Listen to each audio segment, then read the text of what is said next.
आपका स्वागत है इंडियन हिस्ट्री की इस क्लास में। मैं हर्षाद अली। संपूर्ण एनसीईआरटी पर बेस्ड भारतीय इतिहास इंडियन हिस्ट्री के बेहद महत्वपूर्ण प्रश्नों को आज के इस सेशन में हम लोग डिस्कस करेंगे। तो चलिए शुरुआत करते हैं। आज का पहला प्रश्न नंबर 1 है, निम्नलिखित में से किसे भारत में प्रागैतिहासिक पुरातत्व का जनक, फादर ऑफ प्री हिस्टोरिक या father of pre historical archaeology निम्न में से किसको कहा गया है? जिस वक्त भारत में अंग्रेजों का शासन चल रहा था तो उसी समय एक ब्रिटिश पुरातत्वविद थे रॉबर्ट ब्रूस फूट। इनके द्वारा मद्रास में वर्ष 1863 में मद्रास के पास पल्लावरम नामक स्थान पर एक चीज खोजी गई, ये पाई गई, ये थी हैंड एक्स। इसीलिए इनको यानी रॉबर्ट ब्रूस फूट हैं, इनको प्रागैतिहासिक पुरातत्व का जनक भारत में माना जाता है, क्योंकि इन्हीं के द्वारा भारत में प्रागैतिहासिक अध्ययन की स्थापना करी गई या प्रागैतिहासिक अध्ययन को शुरू किया गया। इसी से मिलता जुलता बिल्कुल एक और प्रश्न आता है परीक्षा में, भारतीय पुरातत्व का जनक, फादर ऑफ इंडियन आर्कियोलॉजी निम्न में से कौन है? अलेक्जेंडर कनिंघम भारतीय पुरातत्व का जनक या भारतीय पुरातत्व के जनक या फादर ऑफ इंडियन आर्कियोलॉजी कहे जाते हैं, क्योंकि भारतीय पुरातत्व सर्वेक्षण के प्रथम महानिदेशक भी यही रहे हैं। प्रश्न नंबर 3, निम्नलिखित में से किस प्रारंभिक हड़प्पाई स्थल से दुर्गीकरण के साक्ष्य मिलते हैं? यह स्थान है कालीबंगा पर आधारित। अगर हम प्रश्नों की ये तथ्यों की बात करें तो वर्ष 1952 में अमलानंद घोष, जिनको ए घोष के नाम से हम जानते हैं, इन्होंने राजस्थान के गंगानगर जिले में कालीबंगा नामक स्थान की खुदाई की और वहां पर पाया कि कई जो हड़प्पाई स्थल मिले हैं वो एक तरीके से वहां पर दुर्गीकरण या फोर्टिफिकेशन फोर्ट आदि वहां पर बनाए गए थे। क्वेश्चन नंबर 4 कहता है, हड़प्पा सभ्यता का उत्कर्ष काल क्या था? यानी हड़प्पा सभ्यता अपने समय में किस वक्त जो है एक तरीके से मैच्योर या परिपक्व अवस्था में थी या ये विकास के उच्चतम स्तर पर थी? तो वर्ष था 2250 से लेकर के 1750 बीसी, यानी 2250 से 1750 ईसा पूर्व तक का जो समय है, यही समय कहलाता है हड़प्पा सभ्यता का मैच्योर पीरियड। हड़प्पा संस्कृति के जानकारी का प्रमुख स्रोत निम्न में से कौन सा है? भारत में ब्रिटिश काल के दौरान जब यहाँ पर रेलवे लाइंस बिछाने के लिए खुदाई चल रही थी तो उस समय भारत में यहाँ खुदाई में बहुत सारे अवशेष प्राप्त हुए और जब और अधिक खुदाई की गई तो खुदाई में एक तरीके से पूरे के पूरे नगर मिले, जैसे हड़प्पा स्थल मिला, और खुदाई की गई तो और स्थल भी हमें मिलने लगे। तो इस प्रकार से हम कह सकते हैं कि हड़प्पा संस्कृति की जो जानकारी हमें मिली है इसमें पाए गए अवशेषों से, यानी खुदाई में प्राप्त जो अवशेष मिले हैं इन्हीं से हमें इसकी सर्वाधिक जानकारी मिलती है हड़प्पा संस्कृति की। इसी प्रकार से हड़प्पा के जो विशाल टीले हैं, इन टीलों की ओर सबसे पहले किसका ध्यान गया था? तो एक देखिए, इसमें 1826 में देखिए ब्रिटिश काल में जो चार्ल्स मैसन थे, इन्हीं का ध्यान गया था सबसे पहले इन टीलों की ओर। तो ये प्रश्न बड़ा इंपॉर्टेंट है, बड़ा महत्वपूर्ण प्रश्न है ये भी। सिंधु घाटी सभ्यता खोज निकालने में जिन दो भारतीय पुरातत्वविदों का नाम है वो कौन कौन है? तो इस प्रश्न का उत्तर बड़ा आसान है, इसमें राखलदास बनर्जी हैं और दयाराम साहनी है। तो हमारा उत्तर ऑप्शन ए। इनके द्वारा अगर आप देखें हड़प्पा स्थल और मोहनजोदाड़ो स्थल की खुदाई की गई या इन स्थलों की खोज की गई थी। सिंधु सभ्यता निम्नलिखित में से किन से संबंधित है? प्रागैतिहासिक युग, आद्य ऐतिहासिक युग, ऐतिहासिक युग, उत्तर ऐतिहासिक। इनका क्या मतलब होता है, इनको समझते हैं। इतिहास का अगर आप विभाजन देखोगे, डिवीजन, तो 3 डिविजन्स में इसको डिवाइड किया गया। नंबर 1 इज प्रागैतिहासिक काल, इसको इंग्लिश में बोलते हैं प्री हिस्टोरिक पीरियड। दूसरा है आद्य ऐतिहासिक काल, इसको बोलते हैं प्रोटो हिस्टोरिक पीरियड। तीसरा है ऐतिहासिक काल, इसको बोलते हैं हिस्टोरिक पीरियड।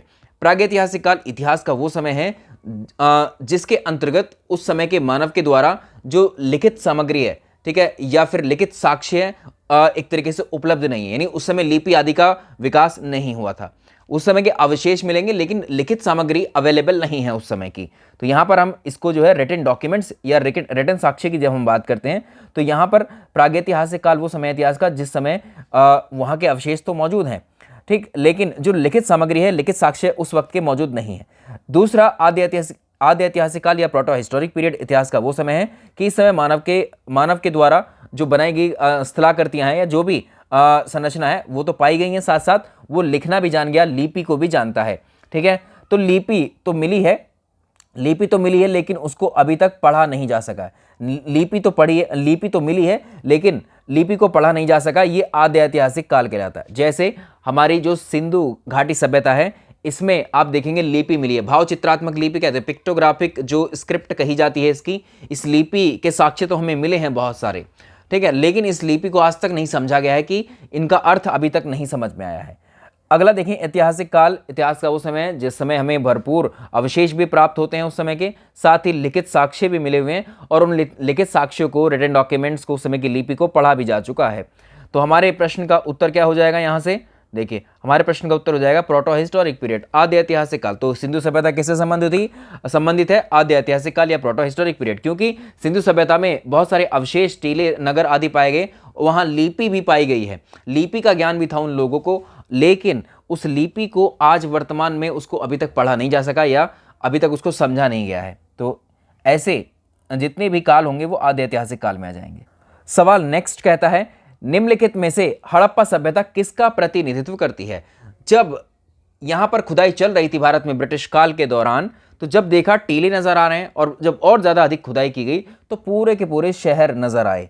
जैसे वर्तमान में आज के अपने शहर हैं उसी तरह का पूरा शहरी सिस्टम है। इसीलिए यहां पर अगर हम देखें हड़प्पा सभ्यता को किसकी संज्ञा दी जाती है, इसको अर्बनाइजेशन की या नगरीकरण की संज्ञा दी जाती है। तो आपको ये प्रश्न भी आता है कि हड़प्पा सभ्यता किस प्रकार की सभ्यता, नगरीय सभ्यता है, ग्रामीण सभ्यता, ध्यान रखिएगा नगरीय सभ्यता है ये।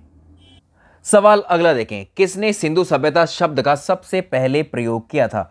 सिंधु सभ्यता शब्द को प्रयोग करने वाले सबसे पहले मॉर्टिमर व्हीलर थे। मॉर्टिमर व्हीलर के द्वारा सबसे पहले सिंधु सभ्यता वर्ड का या इंडस सिविलाइजेशन टर्म को यूज किया गया।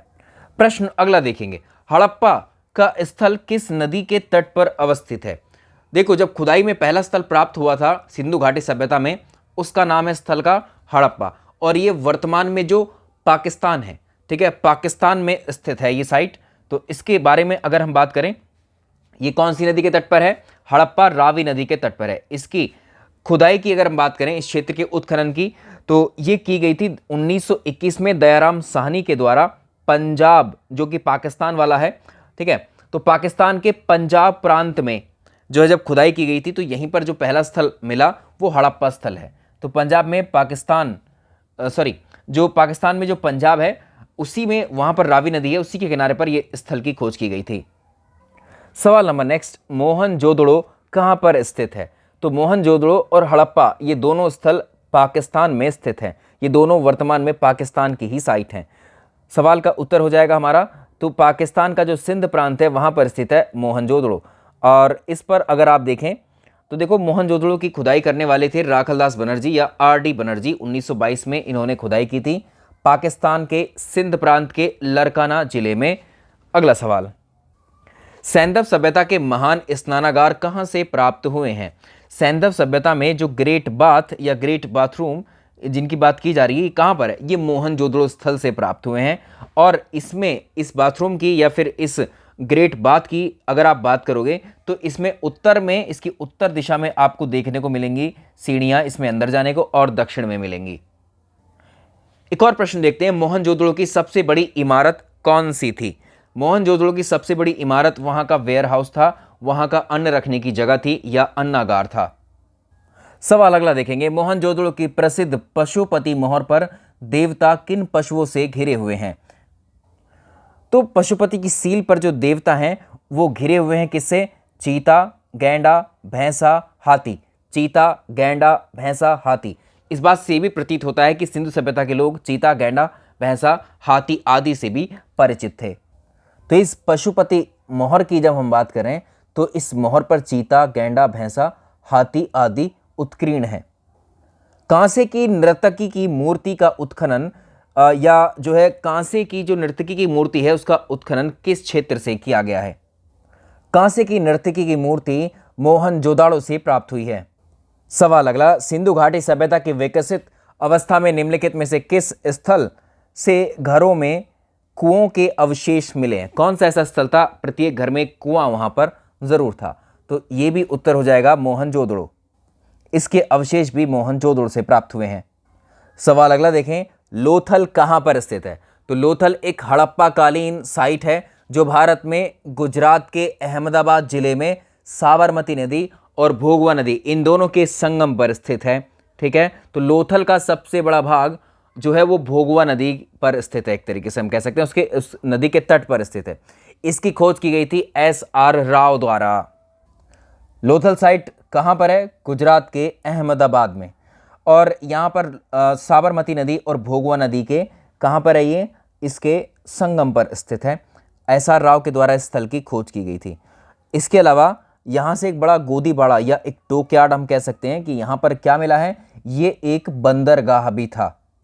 इसका मतलब है कि सिंधु सभ्यता का जो लोथल साइट है ये परिवहन व्यवस्था और जो विदेशी व्यापार होता था उसके संबंध में भी यहाँ से जानकारी मिलती है। यहाँ पर तो लोथल से एक हाथी दांत का पैमाना भी मिला है यहाँ पर। यहाँ से और क्या क्या प्राप्त हुआ है? देखो, लोथल से कुछ और साक्ष्य भी मिले हैं, इनको भी हमें याद रखना होगा। यहाँ से 3 युग्म वाली समाधि मिली है, बर्तनों के साक्ष्य भी मिले। लोथल से हाथी दांत का एक पैमाना भी मिला है। ठीक है, चावल के साक्ष्य मिले इस साइट से, एक फारस की मोहर के भी साक्ष्य हैं, अग्निवेदी के साक्ष्य मिले हैं, घोड़े की एक लघु मृण मूर्ति और पंचतंत्र की कहानी से प्रेरित चालाक लोमड़ी का अंकन के साक्ष्य आदि भी लोथल साइट से प्राप्त हुए हैं। प्रश्न अगला, निम्नलिखित में से कौन सा हड़प्पा का एक बंदरगाह है? इस प्रश्न को हम आसानी से कर लेंगे क्योंकि लोथल हड़प्पा का एक क्या है? बंदरगाह साइट है। किस स्थल से युगल स्त्री पुरुषों के समाधानों के साक्ष्य प्राप्त हुए हैं? मेरे हिसाब से इन प्रश्नों को अब आप आसानी से कर लेंगे। लोथल साइट से ही प्राप्त हुए हैं युगल स्त्री पुरुषों के समाधान के साक्ष्य। प्रश्न अगला देखें, किस हड़प्पाई स्थल से चावल का साक्ष्य प्राप्त हुआ है? चावल का साक्ष्य लोथल से प्राप्त हुआ है। हाथी दांत का पैमाना हड़प्पाई संदर्भ में कहां से मिला है? हाथी दांत का पैमाना लोथल से प्राप्त हुआ है। अगला प्रश्न देखें, एक जुते हुए खेत की खोज कहां पर पाई गई या खोज कहां पर की गई है? जुते हुए खेत, चलिए, एक जुते हुए खेत की खोज की गई थी कालीबंगा साइट से। कालीबंगा साइट कहां पर है? राजस्थान में हनुमानगढ़ जिला जो है, गंगानगर उसका पहले नाम था। अब देखो, इसकी खोज हम जान चुके हैं। एक घोष के द्वारा, अमलानंद घोष के द्वारा 1952 में कालीबंगा साइट की खोज की गई थी, राजस्थान की साइट की। यहाँ से कई सारे अवशेष प्राप्त हुए हैं इस साइट से। ईंटों से निर्मित चबूतरा यहाँ मिला है। हल के निशान, देखो यहाँ पर मेंशन कर देते हैं, हल के निशान, तो यहीं से मिला है हल के निशान, अर्थात जुते हुए खेत के साक्ष्य कालीबंगा से प्राप्त हुए हैं। सवाल अगला, इनमें से कहां पर विशिष्ट प्रकार के अग्नि कुंडों की श्रृंखला और धार्मिक स्नान की व्यवस्था का पता चलता है? तो इसका उत्तर अगर हम देखें तो ये भी कालीबंगा उत्तर इसका सही होगा। कालीबंगा इसका उत्तर ठीक रहेगा। किस सिंधु घाटी सभ्यता स्थल से चावल की खेती के पुरातात्विक साक्ष्य दर्शाए गए हैं?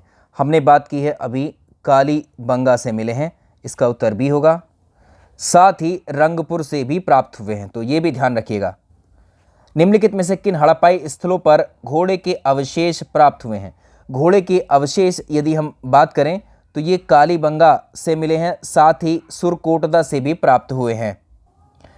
निम्नलिखित में से किन हड़प्पाई स्थलों की खुदाई में ऊंट की हड्डियां प्राप्त हुई हैं? अभी हमने जब इसको हम व्याख्या कर रहे थे पहले ही प्रश्न की कालीबंगा पर आधारित, तो उसमें हमने ये जाना कि कालीबंगा की खुदाई में ऊंट की हड्डियों के साक्ष्य भी मिले हैं। इसके अलावा हड़प्पा संस्कृति का वो कौन सा पूरा स्थल है जहां पर दुर्ग तथा नीचे का नगर दोनों अलग अलग प्राचीर से घिरे हुए थे? सिंपल इसका उत्तर हो जाएगा कालीबंगा। कालीबंगा ऐसा स्थल है जहां का दुर्ग और नीचे का नगर दोनों अलग अलग प्राचीर से घिरे हुए थे। निम्नलिखित सभ्यता में, इसको देखिए, सिंधु सभ्यता के निम्नलिखित शहरों में से कौन सा एक जल प्रबंधन के लिए जाना जाता है? वहां के जल प्रबंधन के लिए कौन सा जाना जाता है? देखिए, इसका उत्तर हो जाएगा धौलावीरा। तो सिंधु सभ्यता में अगर आप देखेंगे तो यहाँ की जल निकासी व्यवस्था धौलावीरा की सबसे बढ़िया थी। Number D. निम्नलिखित हड़प्पा स्थलों में से कौन सा नगर 3 भागों में विभाजित था? ये सवाल खूब आया है परीक्षा में, और ये था धौलावीरा। ये था धौलावीरा, इसका उत्तर डी हो जाएगा। निम्नलिखित में से हड़प्पा सभ्यता का कौन सा नगर 3 भागों में विभाजित है? इसकी बात करेंगे तो धौलावीरा इसका सिंपल उत्तर होगा। तो धौलावीरा का जो अर्थ होता है सफ़ेद कुआं इसको कहते हैं, और ये कहाँ पर है? गुजरात के कच्छ जिले में। इसका उत्खनन किया था साल 1990-91 में RS बिस्ट के द्वारा, यानी रविंद्र सिंह बिस्ट के द्वारा। और ये नगर 3 भागों में विभाजित था, एक भाग था दुर्ग, एक था मध्यम नगर और एक निचला नगर। बाकी जो अगर आप देखेंगे अन्य नगरों की तो उसमें दुर्ग और निचला नगर हुआ करते थे, इसमें मध्यम नगर भी है, तो इसलिए ये इसकी खास बात है यहाँ की। यहीं से सुनामी के साक्ष्य भी मिले हैं। सुनामी का प्राचीनतम साक्ष्य धोलावीरा से मिला है, स्टेडियम का साक्ष्य भी यहीं से मिला है, और धोलावीरा से एक साइन बोर्ड, एक सूचना पट्ट यानी नाम पट्टिका के साक्ष्य भी यहीं मिले हैं। तो ध्यान रखिएगा। और क्या ध्यान रखेंगे? यहाँ से साइन बोर्ड, सूचना पट्टिकाएं जो होती हैं उनके साक्ष्य मिले, स्टेडियम होने के साक्ष्य, सुनामी आने के साक्ष्य हैं। अब देखो यहाँ पर एक तथ्य और हम ऐड करेंगे इसमें, जुलाई 2021, अब इतनी इंपॉर्टेंट साइट है तो ये जुलाई 2021 में क्या किया गया? यूनेस्को, आप जानते हैं यूनेस्को की वर्ल्ड हेरिटेज समिति के द्वारा, तो ये क्या बन गई? यूनेस्को के द्वारा अगर आप देखेंगे इसको तो ये भारत की 40वीं विश्व धरोहर स्थल बन गया है। धोलावीरा को भारत के 40वें विश्व धरोहर स्थल के रूप में 2021 में इसको घोषित किया गया। अब ये है कहाँ पर? देखिए, इसको आप ध्यान रखेंगे, गुजरात में है, इसको हम बता भी चुके हैं, गुजरात के कच्छ जिले में है। सवाल अगला, धोलावीरा गुजरात हाल ही में, जो धोलावीरा गुजरात में हाल ही में खबरों में क्यों था? तो देखो, अभी हमने इसकी चर्चा की है, हाल ही में यूनेस्को की विश्व विरासत सूची में इसको शामिल किए जाने की वजह से ये सुर्खियों में था। अगला देखेंगे, किस स्थान से हड़प्पा सभ्यता से संबंधित पक्की मिट्टी का हल प्राप्त हुआ है? पक्की मिट्टी का हल कहाँ से प्राप्त हुआ है? अब देखो, ये है बनावली, ये है बनावली से प्राप्त हुआ है पक्की मिट्टी का हल, उत्तर ए हो जाएगा। इस साइड की हम बात करें, किस स्थान से हड़प्पा स्थल से संबंधित पक्की मिट्टी का हल मिला है? बनावली। ये साइट कहाँ पर है? हरियाणा के हिसार, हरियाणा के हिसार में, और ये रंगोई नदी के किनारे पर स्थित है। इसकी अगर हम देखें, इसकी खोज या इस स्थल का उत्खनन भी 1973-74 में रविंद्र सिंह बिस्ट ने ही करवाया था। साथ ही यहाँ से कुछ और चीज़ें अवशेष प्राप्त हुए खुदाई में, जैसे मृदभांड, मिट्टी के बर्तन, मोहरे, बटखरे, गुड़िया, चूड़ियाँ आदि यहाँ से मिली हैं। तो इसका उत्तर हो जाएगा ए। भारत का सबसे बड़ा हड़प्पन पुरास्थल कौन सा? लार्जेस्ट हड़प्पन साइट कौन सी है? राखीगढ़ी। राखीगढ़ी इसका सही उत्तर होगा। कई बार प्रश्न ये आ चुका है, अगर राखीगढ़ी को पूछेगा तो ये भी हरियाणा के हिसार में ही है, हरियाणा के हिसार में। चनहुदड़ो के उत्खनन का निर्देशन कार्य किसके द्वारा किया गया था? चनहुदड़ो साइट का उत्खनन JH मैके के द्वारा करवाया गया था। JN मैके के द्वारा 1935-36 में इसका उत्खनन करवाया गया था। इसकी खोज देखो, खोज की अलग है, उत्खनन कार्य अलग होता है। खोज इसकी जो की गई थी वो NG मजूमदार ने की थी। इसकी खोज NG मजूमदार के द्वारा की गई थी 1931 में, लेकिन उत्खनन का कार्य EJH मैके के द्वारा इसको करवाया गया था। चनहुदड़ो की यदि हम बात करें तो ये पाकिस्तान के सिंध प्रांत में स्थित है। अगर हम बात करें पुरातात्विक स्थल संघोल कहाँ पर स्थित है, तो संघोल की अवस्थिति लोकेशन पंजाब में है। रंगपुर, जहाँ हड़प्पा की समकालीन सभ्यता थी, ये कहाँ पर है? सौराष्ट्र में। सौराष्ट्र में थी ये रंगपुर साइट। निम्नलिखित में से कौन हड़प्पाई पुरास्थल उत्तर प्रदेश में स्थित नहीं है? उत्तर प्रदेश की हड़प्पन साइट्स को आपको बताना है, इनमें से कौन सी नहीं हो सकती हैं। उत्तर प्रदेश में है हुलास, आलमगीरपुर, मांडी। देसलपुर इसमें अवस्थित नहीं है उत्तर प्रदेश में, इसका उत्तर हो जाएगा बी, देसलपुर। भारत में रेशम का प्राचीनतम साक्ष्य किस पुरास्थल से प्राप्त होता है? तो ये नेवासा स्थल से प्राप्त होता है, नेवासा, उत्तर बी। ये महाराष्ट्र के अहमदनगर में है नेवासा, जो कि एक पुरातात्विक स्थल है। एक और बेहतरीन प्रश्न देखो, अधिसंख्य हड़प्पा स्थल कहाँ पर स्थित है? यानी हड़प्पा में प्राप्त किए गए जो स्थल हैं, साइट्स हैं, वो सबसे ज़्यादा कहाँ पर हैं? देखो, हड़प्पा सभ्यता के जो प्रमुख नगर हैं उनका जब उत्खनन किया गया तो वो सिंधु नदी के क्षेत्रों में पाए गए। इस कारण से इनका नाम सिंधु घाटी सभ्यता दे दिया गया। लेकिन सबसे ज़्यादा पुरातात्विक स्रोत या पुरातात्विक स्थल जो हैं, सबसे ज़्यादा संकीर्ण जो कॉन्सेंट्रेशन है इन साइट्स का, वो आपको घग्गर हाखरा नदी, ठीक है, घग्गर हाखरा नदी के किनारे पर मिलेगा। इसी नदी को प्राचीन में क्या कहा गया? सरस्वती नदी या सरस्वती नदी घाटी। तो क्या हो गया? घग्गर हाखरा नदी या सरस्वती घाटी में। इसी प्रश्न को इलेबोरेट करके देखते हैं। हड़प्पा संस्कृति के स्थलों का सर्वाधिक संकेंद्रण किन के किनारे पर प्राप्त हुआ? तो अभी अभी देखा है घग्गर और हाखरा, इसका सही उत्तर हो जाएगा। इसका सही उत्तर सी। हड़प्पा संस्कृति में किस प्रकार की मोहरें सबसे ज़्यादा लोकप्रिय थीं? तो सबसे ज़्यादा लोकप्रिय थी यहाँ पर स्क्वायर शेप की यानी चौकोर शेप की मोहरें सबसे ज़्यादा यहाँ पर प्रसिद्ध थीं। सिंधु सभ्यता के मापक किस गुणन भार के हैं? तो इसमें यदि हम बात करें तो 16/16 जो मल्टीपल ऑफ 16, ठीक है, सॉरी मल्टीपल ऑफ 16 के हैं, ठीक है, 16 गुणज भार के हैं ये सवाल बड़ा इंपॉर्टेंट है, कई बार परीक्षाओं में पूछा हुआ है। हड़प्पाकालीन स्थलों में अभी तक किस धातु की प्राप्ति नहीं हुई है? देखो हड़प्पा स्थल से तांबा, स्वर्ण, चांदी आदि की प्राप्ति हुई है, लेकिन यहाँ पर लोहे के साक्ष्य नहीं मिले। तो इसका मतलब हड़प्पाकालीन जो लोग थे वो लोहे से अपरिचित थे या उसके उपयोग से अपरिचित थे। हड़प्पा काल में जो मिट्टी के बर्तन, जो मृदभांड मिले हैं, वो सामान्यतः किस रंग का उपयोग उनके ऊपर किया गया है? तो लाल रंग का उपयोग इन मिट्टी के बर्तनों पर किया गया जो हड़प्पा स्थल से प्राप्त हुए हैं। प्रश्न नंबर नेक्स्ट, किस पशु के अवशेष सिंधु घाटी सभ्यता से प्राप्त नहीं हुए हैं? तो यहाँ से अगर आप देखेंगे घोड़ा, गाय, हाथी आदि के अवशेष प्राप्त हुए हैं, लेकिन यहाँ पर शेर के अवशेष प्राप्त नहीं हुए हैं। सवाल नेक्स्ट देखिए, सिंधु घाटी के लोग निम्न में से किसकी पूजा करते थे? तो सिंधु घाटी के लोग पशुपति की पूजा करते थे, तो इसका उत्तर हो जाएगा सिंपली हमारा ए। अब सिंधु घाटी के लोग जो पशुपति की पूजा करते थे, अब इसमें जो मार्शल थे इनके अकॉर्डिंग मूर्ति मतलब इस स्टैचू, इस मूर्ति को एक प्रकार से आदि शिव की संज्ञा दी गई, शिव की संज्ञा दी गई जो पशुपति है, और ये यौगिक मुद्रा में बैठे हैं और पशुओं से घिरे हुए हैं एक प्रकार से।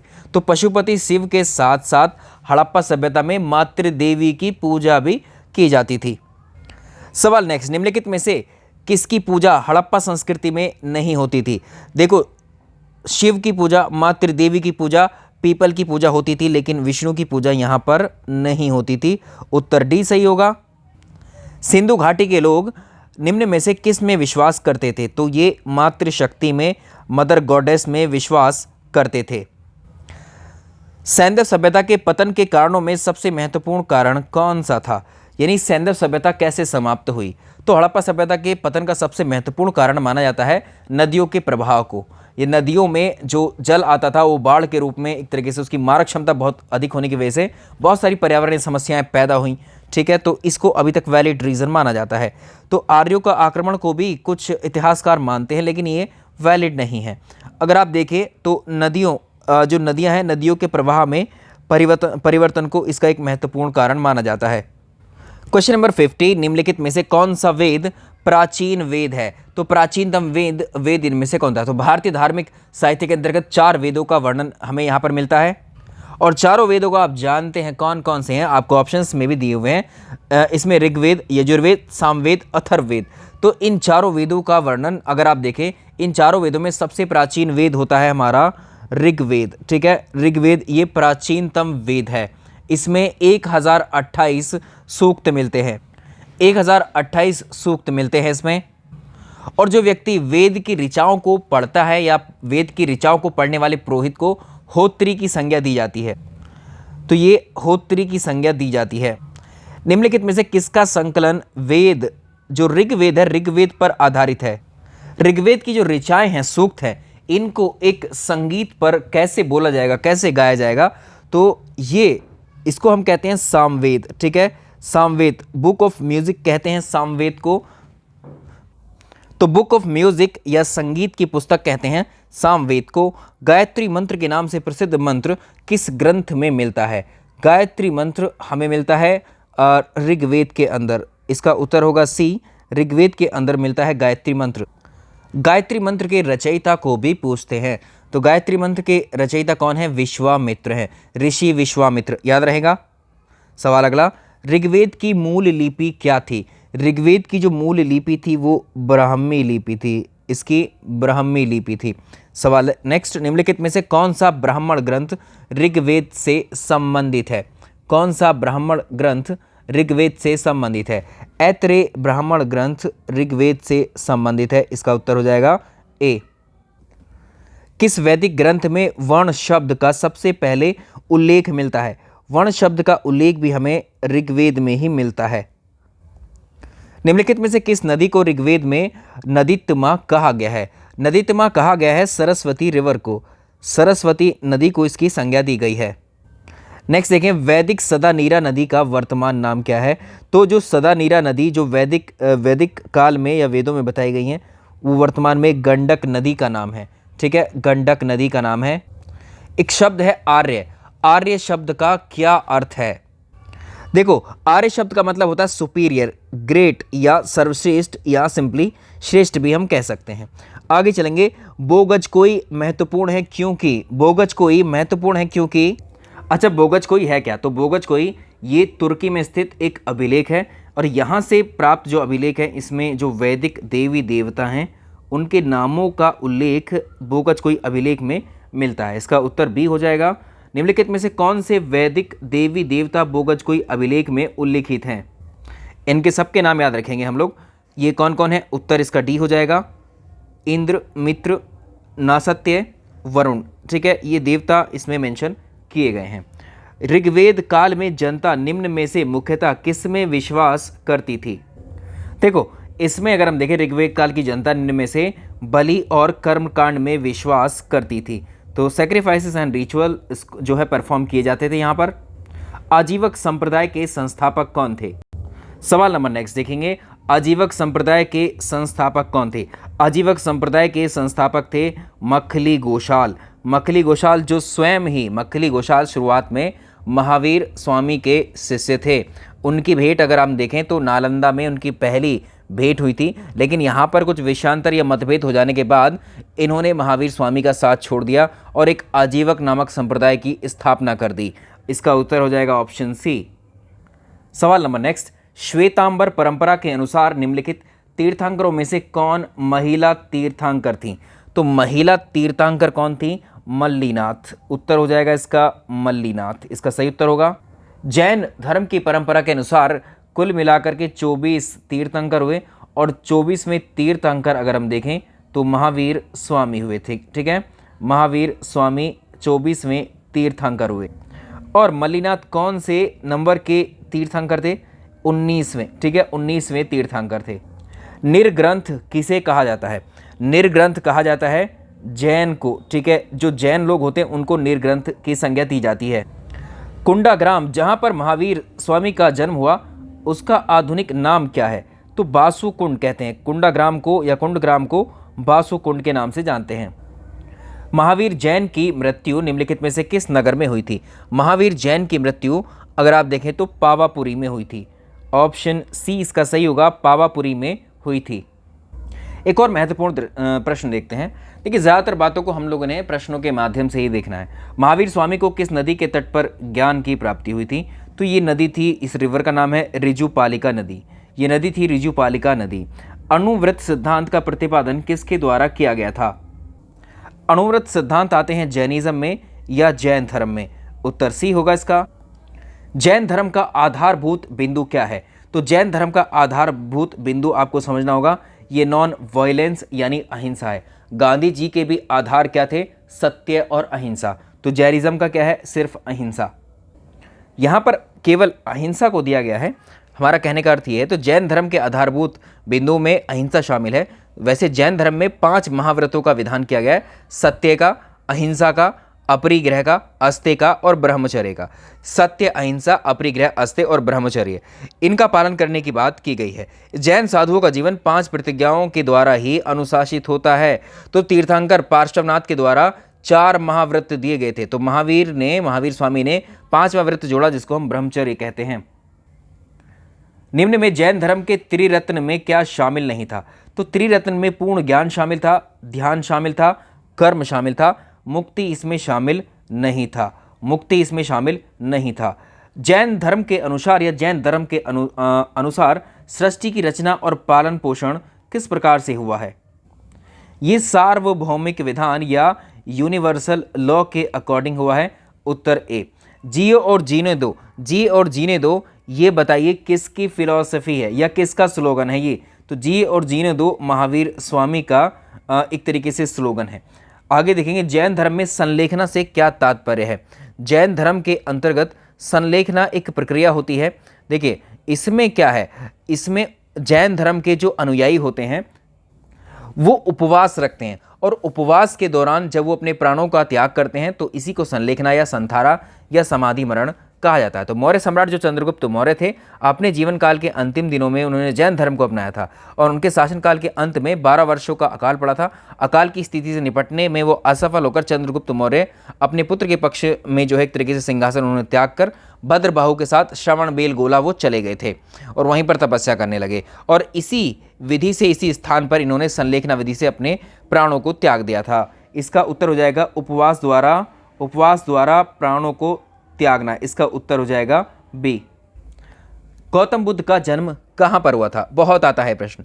बुद्ध का जन्म 563 ईसा पूर्व में हुआ था और इनका जो जन्म अगर हम बात करें तो लुम्बिनी में हुआ था, लुम्बिनी में। इसका उत्तर हो जाएगा लुम्बिनी। गौतम बुद्ध की माता जी वो किस वंश से संबंधित थी? तो जो गौतम बुद्ध की माता जी थी वो कोलिया डायनेस्टी से संबंधित थी। निम्नलिखित में से किसे एशिया का ज्योतिपुंज के तौर पर जाना जाता है? एशिया के ज्योतिपुंज के तौर पर जाने जाते हैं भगवान गौतम बुद्ध। आगे चलते हैं, निम्नलिखित में से कौन से बुद्ध के जीवन से संबंधित नहीं थे? ऑप्शंस के अकॉर्डिंग हमें जाना है। कंथक, अलार कलाम, चन्ना, गोसाल,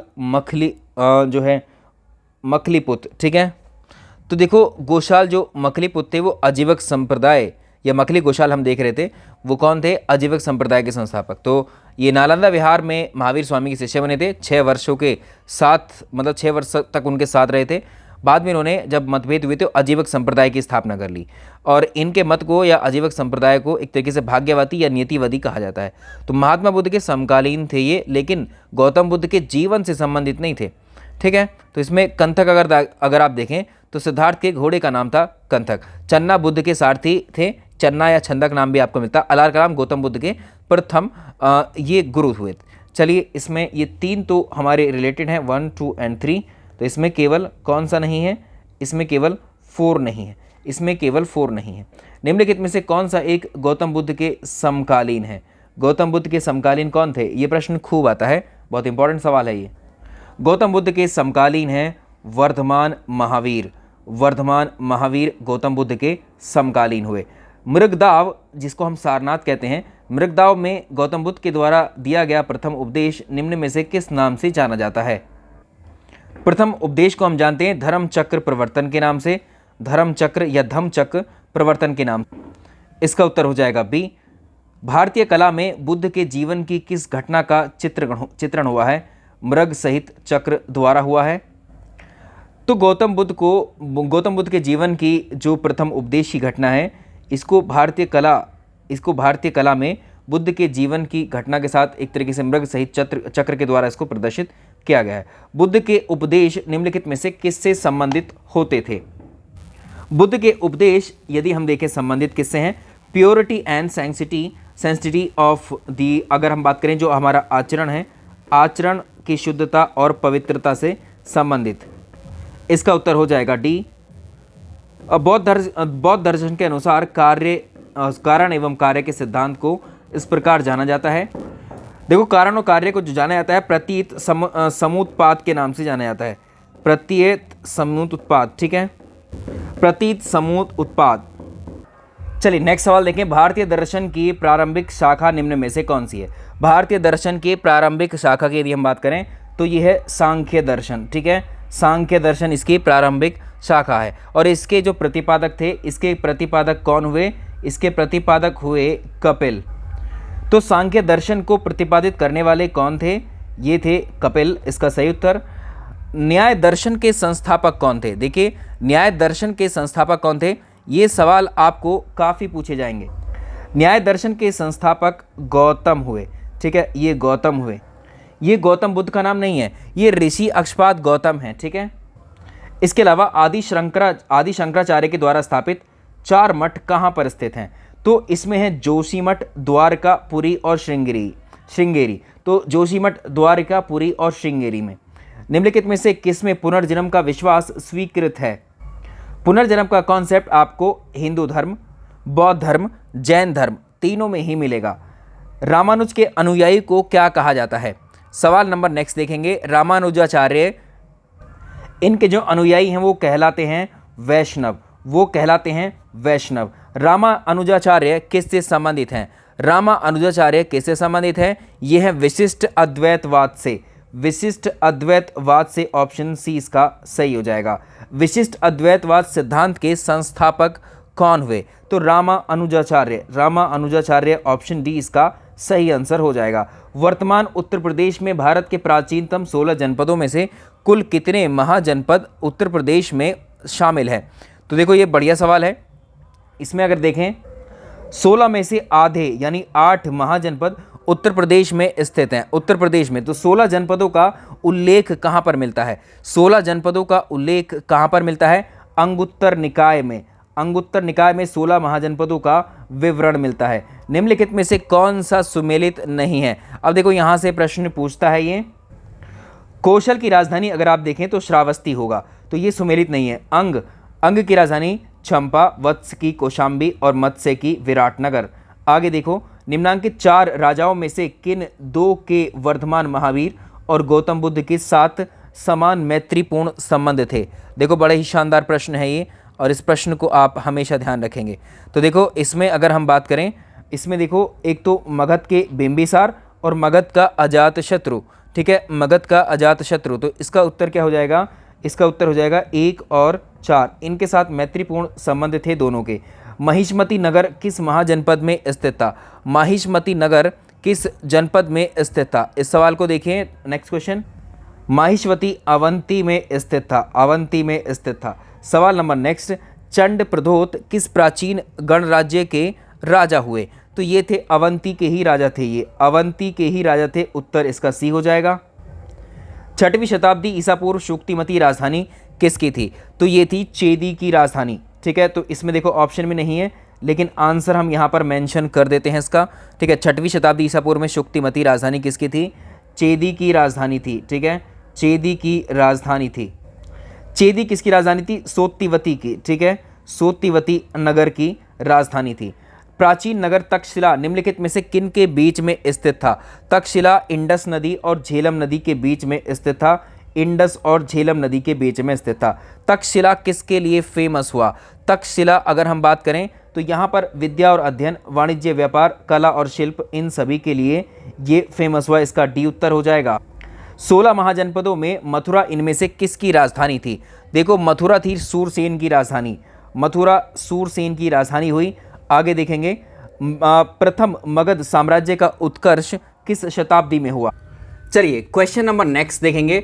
क्वेश्चन नंबर 102 है, प्रथम मगध साम्राज्य का उत्कर्ष किस शताब्दी में हुआ था? देखो 6ठी शताब्दी ईसा पूर्व की ये बात है, 6th सेंचुरी BC की ये बात है। प्रथम मगध साम्राज्य का उत्कर्ष हर्यक वंश के शासन काल में हुआ था, 544 ईसा पूर्व, यानी 6ठी शताब्दी ईसा पूर्व की ये बात है। इससे लेकर के 412 ईसा पूर्व यानी BC में जो है उत्कर्ष हुआ था। इस वंश का प्रतापी जो प्रथम राजा हुआ वो राजा बिंबिसार हुआ। उसने अपनी राजधानी राजगृह यानी ग्रीवरज को बनाया था। चलिए नेक्स्ट प्रश्न देखेंगे। प्राचीन महाजनपद मगध की प्रथम राजधानी कौन सी थी? तो इसकी प्रथम राजधानी अभी हमने बात की थी, ग्रीवरज थी। इसी को राजगृह की संज्ञा भी दी जाती है। नेक्स्ट देखें, मगध के किस प्रारंभिक शासक ने अपने राज्यरोहण के लिए अपने पिता की हत्या की और स्वयं इसी कारणवश अपने पुत्र के द्वारा मारा भी गया? तो ये अजातशत्रु था। हर्यक वंश में ये अजातशत्रु था। ऑप्शन इसका हो जाएगा बी।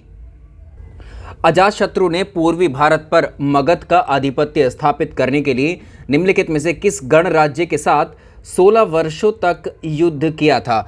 अब देखो इस प्रश्न का उत्तर यदि हम बात करें तो देखो इसमें हो जाएगा जो वैशाली के लिच्छवी थे, वैशाली के लिच्छवी के साथ में ये 16 वर्षों का युद्ध चला था। सवाल अगला देखें, मगध का कौन सा सम्राट अपरो परशुराम, ठीक है, अपरो परशुराम के नाम से जाना जाता है? ये थे महापद्म नंद। उत्तर डी हो जाएगा, महापद्म नंद। सवाल नंबर नेक्स्ट देखिए, the founder of the Pataliputra आवाज, पाटलिपुत्र के संस्थापक कौन हुए? ये था कौन? उदयीन। उदयीन ये अजातशत्रु का पुत्र था, ठीक है, ये अजातशत्रु का पुत्र था। पाटलिपुत्र को वर्तमान में आप किस नाम से जानते हैं? पाटलिपुत्र जो वर्तमान में बिहार का जो पटना जिला है या बिहार की राजधानी जो पटना है यही पहले पाटलिपुत्र हुआ करती थी। मगध के अंदर नंद वंश के संस्थापक कौन थे? तो महापद्म नंद जो है ये नंद वंश के संस्थापक थे। निम्नलिखित में से कौन सा एक मगध साम्राज्य की राजधानी नहीं रहा? कौन सा एक शहर ऐसा है जो मगध साम्राज्य की राजधानी नहीं रहा? पाटलिपुत्र, माफ कीजिएगा, मगध की राजधानी अगर हम देखें तो ग्रीवरज, राजगृह, पाटलिपुत्र ये तो राजधानी रहे हैं, लेकिन कौशाम्बी इसकी राजधानी नहीं रहा। तो ये डी उत्तर इसका सही हो जाएगा। अगला महत्वपूर्ण प्रश्न देखेंगे, सिकंदर के हमले के समय उत्तर भारत पर निम्नलिखित राजवंशों में से किस एक का शासन चल रहा था? तो जब सिकंदर का अटैक भारत में होता है तो उस वक्त नंद वंश का शासन भारत में चल रहा था, नंद वंश। तो महापद्म नंद के 10 पुत्रों में अंतिम पुत्र हुआ घनानंद, जो कि सिकंदर का समकालीन शासक है। ठीक है, आगे चलते हैं हम लोग। सिकंदर का अटैक जब भारत में हुआ तो वो समय था 325 ईसा पूर्व, पश्चिमी तट पर आक्रमण हुआ था और उस समय घनानंद का शासन भारत में चला था। और भारत में अगर आप देखेंगे तो सिकंदर भारत में कितने माह रहा? 19 माह तक यहीं पर रहा था सिकंदर। निम्नलिखित में से कौन सिकंदर के साथ भारत में नहीं आया था? सिकंदर के साथ आने वाले कौन कौन थे? नियार्कस, अनिसीक्रेट्स और डाइमेकस इसके साथ नहीं आया था। अरिस्टोबुलस, ठीक है, डाइमेकस इसके साथ नहीं आया था, बाकी आए थे। सवाल अगर देखें, उस वीर भारतीय राजा का नाम बताइए जिसे सिकंदर ने झेलम के तट पर पराजित किया था। तो झेलम के तट पर पराजित भारतीय राजा कौन थे? पोरस को पराजित किया था। ठीक है, पोरस। तो सिकंदर ने 326 ईसा पूर्व में खैबर दर्रे को पार करके भारत में प्रवेश किया था। तो आपसे पूछ सकता है किस दर्रे को पास करके ये भारत में आया? ये खैबर पास या खैबर दर्रे को क्रॉस करके आया। सिकंदर के भारत पहुंचने पर तक्षशिला का राजा जो था आम्बी, उसने उसकी सहायता का वचन दिया और सिकंदर की अधीनता उसने स्वीकार कर ली। आगे अगर आप देखेंगे तो झेलम और चेनाब नदियों का जो मध्यवर्ती प्रदेश था तो वहाँ का शासक था पोरस।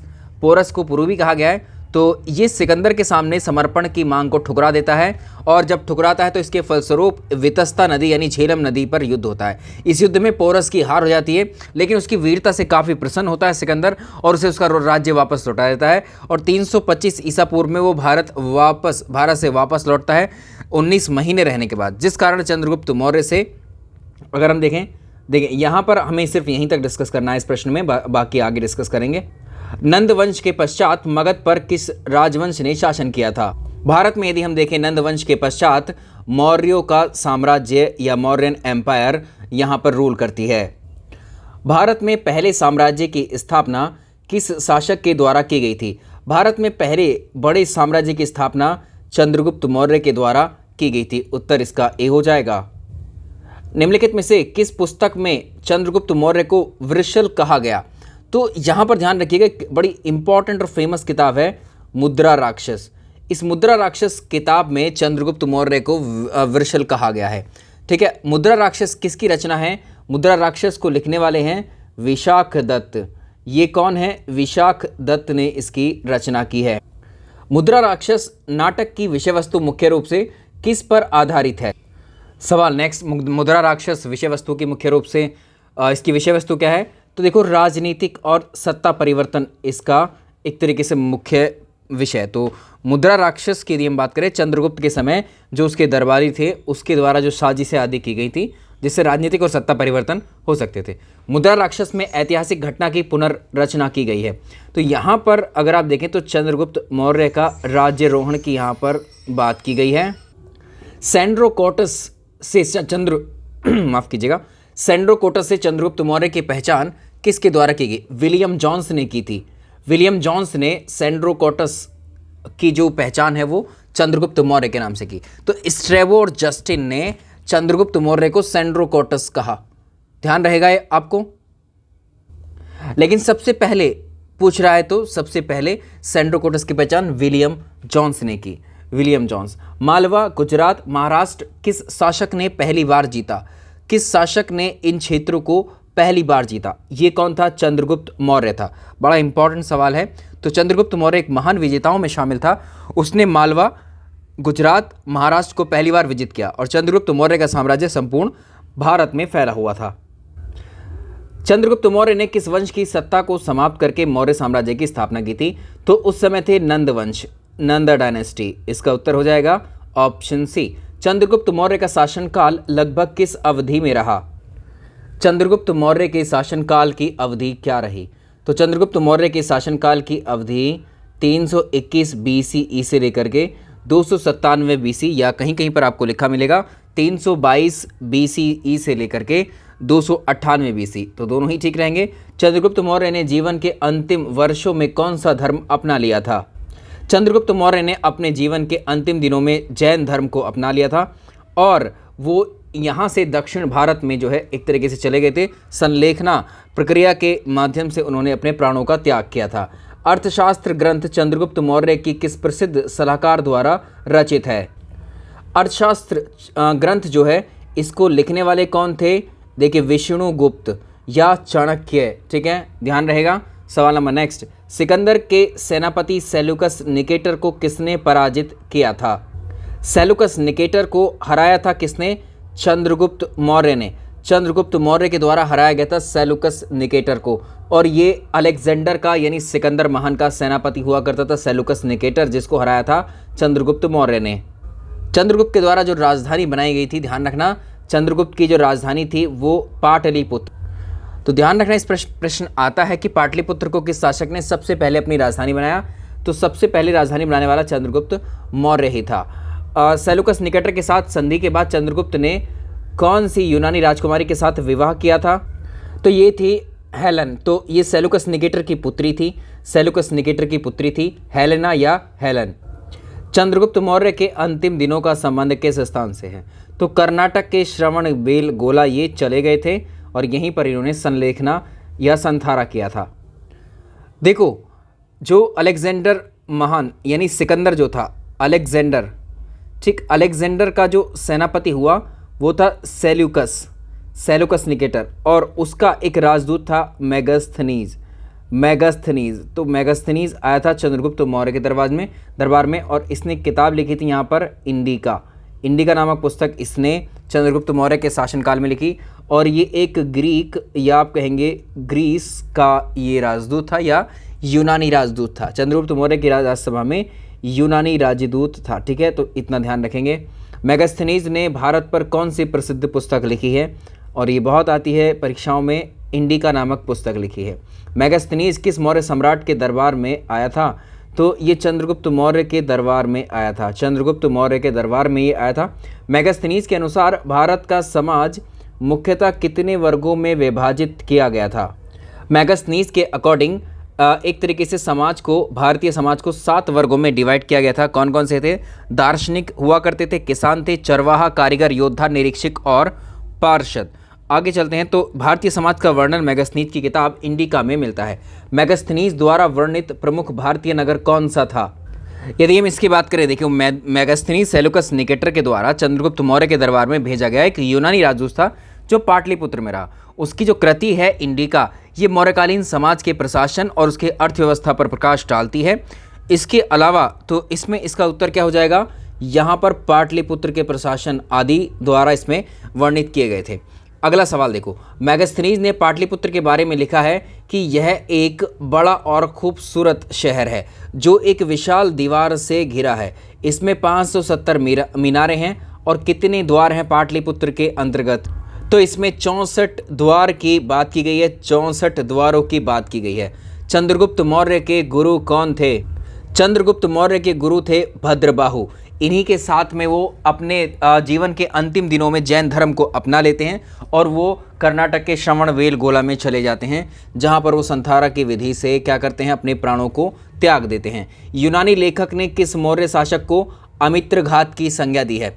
अमित्रघात की संज्ञा किसको दी गई है? तो ये हैं बिंदुसार को अमित्रघात की संज्ञा दी गई है। Option B is correct answer. Bindusara के दरबार में सीरिया के शासक एंटियोकस प्रथम के राजदूत के रूप में मेगास्थनीज के स्थान पर कौन गया था? तो ये कौन था? डाइमेकस था। ये डाइमेकस है। सवाल बहुत परीक्षाओं में आया है आपको। सवाल नंबर नेक्स्ट, बिंदुसार के शासनकाल में तक्षशिला में हुए विद्रोह के समय अशोक किस प्रदेश का राज्यपाल था? चलिए इसको देखिए। बिंदुसार के शासनकाल में तक्षशिला में हुए विद्रोह के समय अशोक को किस प्रदेश का राज्यपाल बनाया गया था? अवंती का राज्यपाल था वो, अवंती का। अब आप भी सोच रहे होंगे कि इसका सही उत्तर तो उज्जैन होना चाहिए, तो ध्यान रखिएगा, अशोक के पिता बिंदुसार के द्वारा उन्हें उज्जैन का राज्यपाल बनाया गया था। ठीक है, उज्जैन। तो मध्य भारत में अवंती प्रांत में एक महत्वपूर्ण प्रशासनिक और वाणिज्यिक केंद्र कौन सा था? ये उज्जैन था। तो उज्जैन किसके अंतर्गत आता था? अवंती के अंतर्गत। तो यहाँ पर उज्जैन को ना पूछ करके, ना दे करके किसको दिया है? अवंती। तो इसमें दोनों उत्तर ठीक होंगे। ठीक है, कभी एक उत्तर इसमें मिलेगा आपको ऑप्शन में। सम्राट अशोक किस मौर्य शासक के पुत्र थे? तो इनके पिता का नाम भी पूछता है सम्राट अशोक के, तो अच्छा प्रश्न है। तो सम्राट अशोक के पिता की बात हमने भी की है, बिंदुसार ही हैं ये, बिंदुसार इनके पिता हैं। एक बड़ा महत्वपूर्ण युद्ध लड़ा गया था अशोक के द्वारा। अशोक के शासनकाल के 8वें वर्ष में ये युद्ध हुआ था। ठीक है, इसके शासनकाल के 8वें वर्ष में ये युद्ध हुआ था और ये युद्ध इतना भयंकर युद्ध था, इसमें बहुत ज़्यादा खून बहा था। इसमें 1 लाख से अधिक सैनिक और नागरिक मारे गए। तो युद्ध के मैदान से गुजरते हुए अशोक ने जब मृतकों और शोक संतृप्त लोगों की भीड़ को देखा तो उसे बहुत ज़्यादा दुख हुआ। इसके बाद उसने बौद्ध धर्म को अपना लिया और धर्म द्वारा विजय के मार्ग पर वो चलने लगा। आगे चलेंगे, अशोक ने बौद्ध धर्म का प्रचार किस माध्यम के द्वारा किया था? अशोक ने बौद्ध धर्म के प्रचार के लिए चट्टानों और स्तंभों पर अपने लेख लिखवाए, अभिलेख लिखवाए। आगे चलते हैं, अशोक ने किस शिलालेख में कलिंग युद्ध का वर्णन किया है? देखिए, जो अशोक के 14 शिलालेख थे उसमें से जो 13वां शिलालेख है, 13वें शिलालेख की यदि हम बात करें, 13वें शिलालेख में कलिंग युद्ध का वर्णन मिलता है। ठीक है, इसमें ऑप्शन में से अगर आप देखें तो इसमें से आप ध्यान रखिएगा कि इन ऑप्शन में से कोई नहीं। ठीक है, इन ऑप्शन में से कोई नहीं, तो इसका उत्तर हो जाएगा 13वां शिलालेख। सम्राट अशोक ने बौद्ध धर्म के प्रचार हेतु किस देश में अपने पुत्र और पुत्री को भेजा था? तो इन्होंने भेजा था श्रीलंका में, इन्होंने भेजा था श्रीलंका में। अशोक ने किस बौद्ध परिषद काउंसिल का आयोजन करवाया था? बौद्ध धर्म में कुल मिलाकर के 4 बौद्ध संगीतियाँ हुई हैं और इसमें से जो थर्ड वन है, तीसरी है, जो तीसरी बौद्ध संगीति है वो 2050 BC में आयोजित करवाई गई थी। ठीक है, इसका आयोजन मौर्य वंश के शासक अशोक के संरक्षण में हुआ था, मोगलीपुत्र तिस्स के नेतृत्व में, और इसमें अभिधम्म पिटक का संकलन इसी परिषद में किया गया था। तीसरी बुद्धिस्ट काउंसिल। भारत में अशोक का शासनकाल का समय आपको बताना है। भारत में सम्राट अशोक के शासनकाल की अवधि है 273 BC से 232 BC। बिंदुसार की मृत्यु के बाद उसका सबसे योग्य पुत्र था अशोक। ठीक है, यही जो है इस साम्राज्य की गद्दी पर बैठता है और अशोक ने 273 ईसा पूर्व से लेकर 322 ईसा पूर्व तक शासन किया था। और महावंश के अनुसार अशोक के द्वारा अपने 99 भाइयों की हत्या करके इस सिंहासन को प्राप्त किया गया था। सवाल नंबर अगले पर आते हैं। निम्नलिखित में से किस एक राज्य आदेश में अशोक के व्यक्तिगत नाम का उल्लेख मिलता है? तो अशोक का जो मास्की अभिलेख है, मास्की अभिलेख में अशोक के व्यक्तिगत नाम का उल्लेख मिलता है। इस प्रश्न का उत्तर डी होगा। मास्की अभिलेख कर्नाटक के रायचूर जिले में स्थित है। इसी में अशोक का नाम, व्यक्तिगत नाम का उल्लेख मिलता है। निम्नलिखित अभिलेखों में से किसमें अशोक के नाम का उल्लेख हुआ है? तो इनमें से भी आपको बताना है। तो ये गुर्जरा अभिलेख है, इसका उत्तर हो जाएगा गुर्जरा अभिलेख में हुआ है। आगे देखें, गुर्जरा लघु शिलालेख जिसमें अशोक के नाम का उल्लेख मिलता है, गुर्जरा शिलालेख, ये कहाँ पर स्थित है? तो मध्य प्रदेश के दातिया जिले में स्थित है। मध्य प्रदेश के दातिया जिले में ये स्थित है। ऑप्शन इसका बी हो जाएगा। निम्नलिखित में से कहाँ अशोक का नाम प्राप्त होता है? निम्नलिखित में से कहाँ अशोक का नाम प्राप्त होता है? अशोक का देखो नाम जो निट्टूर अभिलेख है, अशोक का निट्टूर अभिलेख में प्राप्त होता है। तो कई सारे अभिलेख हैं जिसमें अशोक के नाम हमें देखने को मिलते हैं। अशोक का अपने शिलालेखों में जिस नाम से उल्लेख हुआ है वो नाम बताएं। तो अशोक का सबसे इंपॉर्टेंट जो नाम हमें मिलता है वो प्रियदर्शी है, प्रियदर्शी। ठीक है, या प्रियदर्शी, प्रियदर्शी, इसका उत्तर डी हो जाएगा। निम्नलिखित में से कौन सा ग्रंथ उल्लेख करता है कि अशोक श्रीनगर जो है श्रीनगर का संस्थापक था? अशोक श्रीनगर का संस्थापक था। ये उल्लेख कहाँ मिलता है? राजतरंगिनी नामक एक पुस्तक के अंतर्गत मिलता है। ठीक है, तो बौद्ध परंपरा के अनुसार अगर हम देखेंगे तो जो कल्हन है, ठीक है, इसके रचयिता कौन है? कल्हन। ठीक है, कल्हन की राजतरंगिनी में जो है कश्मीर में श्रीनगर और नेपाल में देवपाटन नामक नगर इसी के द्वारा बसाए गए थे। कलिंग युद्ध की विजय और क्षत्रियों का वर्णन अशोक के किस शिलालेख में मिलता है? हमने आपसे बात की थी 13वें शिलालेख की। निम्नलिखित में से अशोक ने किस अभिलेख में पारंपरिक अवसरों पर पशु बलि पर रोक लगाई? ऐसा लगता है कि यह पाबंदी पशुओं के वध पर थी। तो इसमें अगर आप देखेंगे तो इसमें शिलालेख में ऐसा उसने बताया था। तो ये कौन सा अभिलेख था इसका? ये शिलालेख 1 में उसने ऐसी बात कही। शिलालेख 1 में ऐसी बात कही। अशोक के निम्नलिखित अभिलेखों में से किसने दक्षिण भारतीय राज्यों का उल्लेख किया है? तो अशोक के कौन से ऐसे अभिलेख हैं उसमें दक्षिण भारतीय जो राज्य हैं उनका उल्लेख किया है? तो द्वितीय मुख्य शिलालेख हैं ये। सवाल अगला, निम्नलिखित में से किसे रानी अभिलेख कहा जाता है? तो तीसरा इसको कहते हैं जो थर्ड माइनर पिलर एडिक्ट है, तीसरा लघु स्तंभ को ही कहा जाता है। अशोक के जो स्तंभ लेख हैं, जो पिलर एडिक्ट हैं, ठीक है, इनमें केवल ब्राह्मी लिपि का ही प्रयोग किया गया है। तो तीसरे लघु शिलालेख को जारी करने वाली रानी कारुवा की थी, रानी कारुवा की थी। तो अशोक ने अपने तीसरे शिलालेख में अपने राज्य अभिषेक के 12वें वर्ष में युक्तों राजुकों प्रादेशिकों के साथ प्रति 5 वर्षों के दौरे पर जाने का आदेश दिया था। इसमें देखें अगला, किस शिलालेख में अशोक ने अल्प व्यय अल्प संग्रह यानी कम खर्चों और कम ही इकट्ठा करो का संदेश दिया था? तो इसमें देखो ये था, अगर हम इसकी बात करें तो ये था थर्ड, ठीक है, इसी में बात की थी। अशोक के निम्न अभिलेखों में से पूर्ण रूप से धार्मिक सहिष्णुता के प्रति समर्पित कौन सा अभिलेख हमें देखने को मिलता है? तो ये हो जाएगा इसका 12वां अभिलेख। अगला प्रश्न देखो, अशोक के किन अभिलेखों से ये स्पष्ट होता है कि उसने अपने समकालीन शासकों के साथ में मैत्रीपूर्ण संबंध स्थापित किए थे?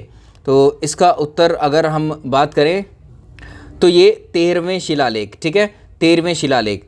निम्नलिखित में से अशोक के किस अभिलेख में 5 यवन शासकों का उल्लेख मिलता है? अशोक के किन अभिलेखों में 5 यवन शासकों का उल्लेख मिलता है?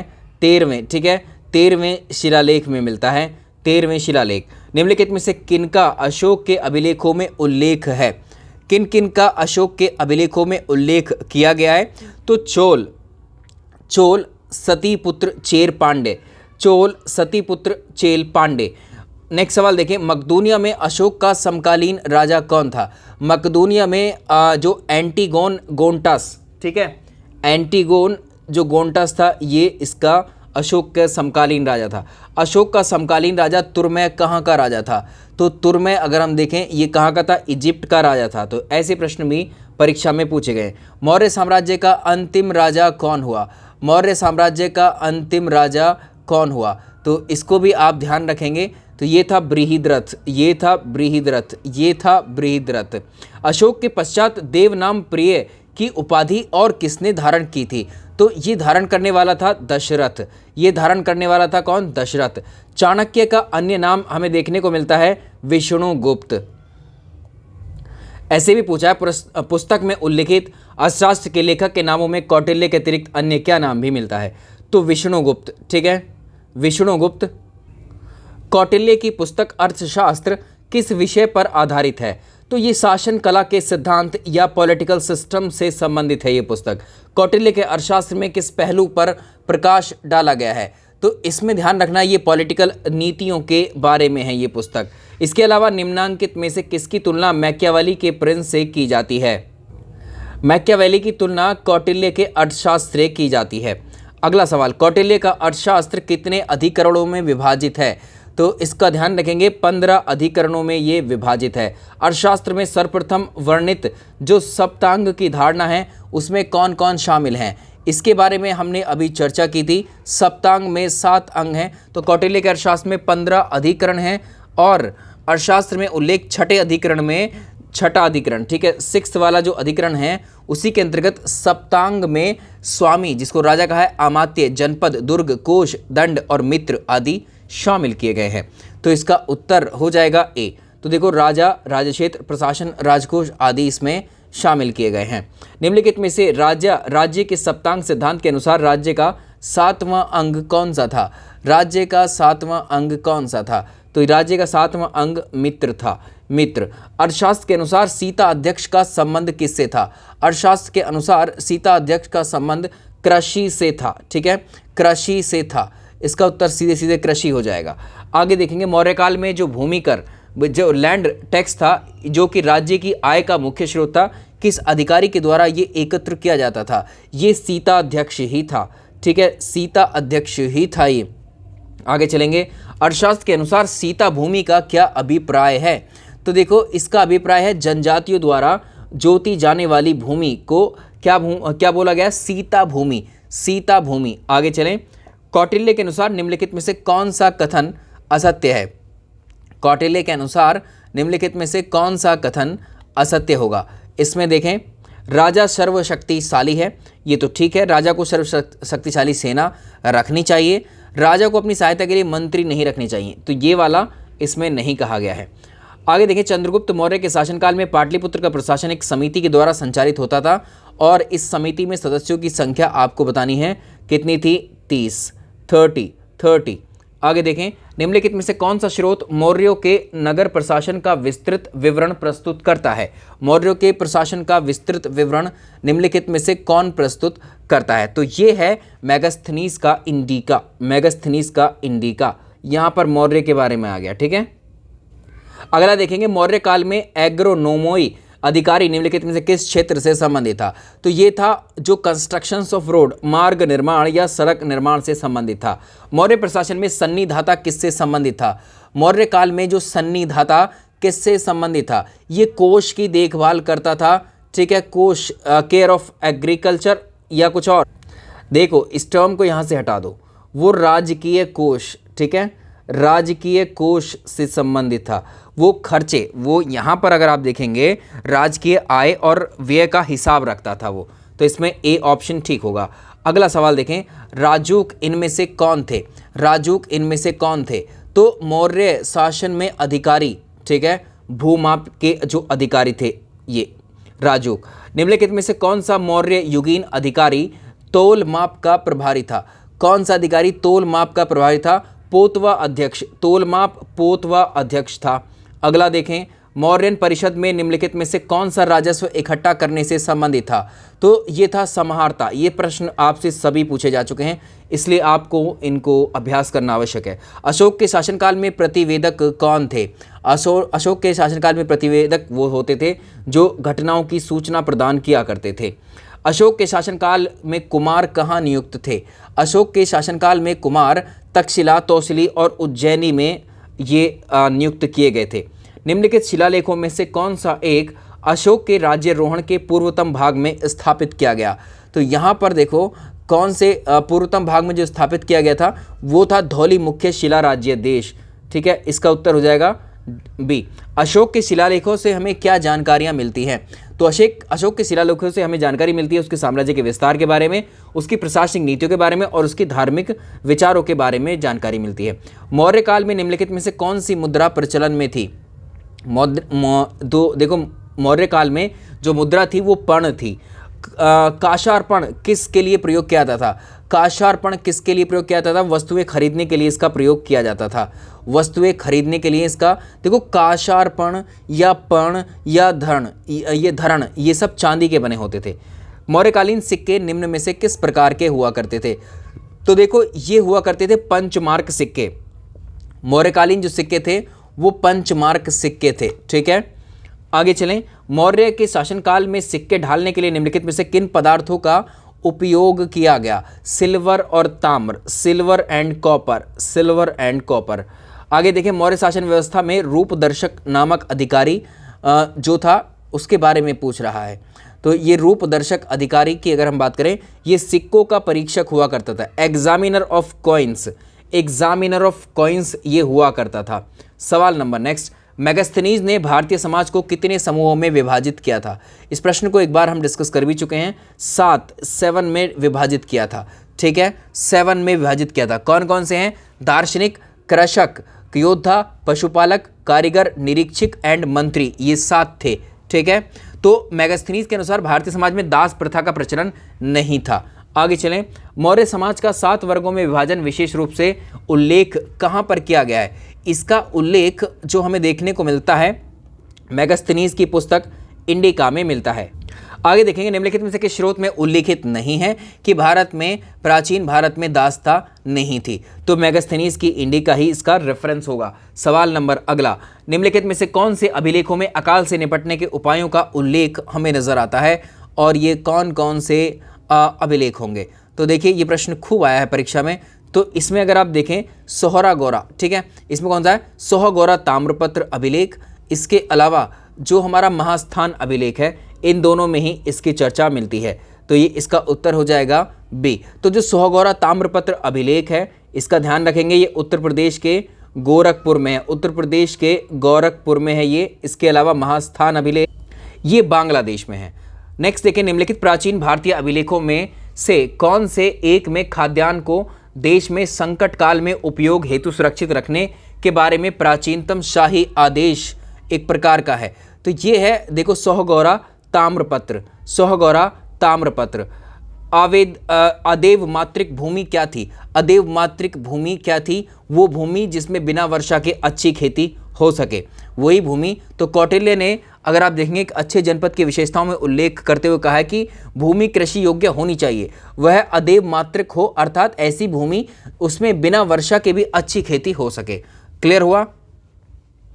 अगला देखेंगे, द्रोण एक प्रकार से किसकी माप थी? द्रोण एक प्रकार से अनाज के मापने के लिए एक माप थी। अगला देखें, भूमि छिद्र न्याय क्या है? भूमि छिद्र न्याय भूमि को सबसे पहले जोतने वालों का अधिकार है ये, ठीक है। इसके अलावा भूमि छिद्र ये हम कर चुके हैं, आई थिंक ये रिपीट है। बुलंदी बाग प्राचीन स्थान था। देखो, बुलंदी बाग कहाँ का प्राचीन स्थान था? इस प्रश्न को देखो, बुलंदी बाग कहाँ का प्राचीन स्थान था? ये पाटलिपुत्र में था, पाटलिपुत्र में। अगला देखें, सुदर्शन झील का निर्माण किसके द्वारा करवाया गया? सुदर्शन झील का निर्माण सबसे पहले अगर आप देखेंगे पुष्यगुप्त वैश्य, पुष्यगुप्त वैश्य। तो सुदर्शन झील का निर्माण चंद्रगुप्त मौर्य के शासनकाल में सौराष्ट्र का गवर्नर हुआ करता था पुष्यगुप्त वैश्य के द्वारा कराया गया। और इसकी जानकारी जो शक शासक है रुद्रदामन, रुद्रदामन के जूनागढ़ अभिलेख से इसकी जानकारी मिलती है।